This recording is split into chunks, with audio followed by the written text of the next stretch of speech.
Səni mən anmaq üçün gözləmərəm il. Hər ayım, hər günüm, hər anım sənsən. Mənə ayrı bir eşqdən söz açmaz bu dil. Dildarım, sevgilim, cananım sənsən.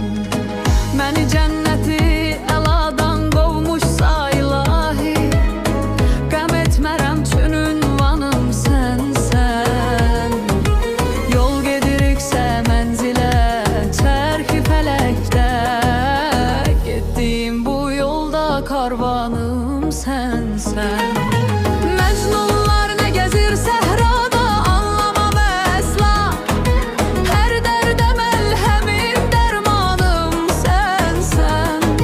Sevgisiz nə edim mən cümlə cahanı, tək sənin aşiqinəm, cahanım sənsən. Hərə bir də mübtəla olunur nə edim, mənim də həsrətdən gözü giryanım sənsən.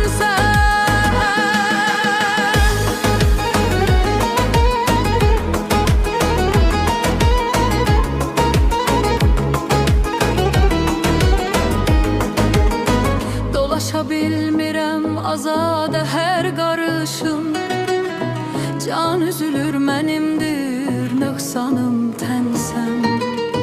Gözü var hər kəsin bir amalda, amma mənim gözümdə bütöv Azərbaycanım sənsən. Bir gün torpaq olacam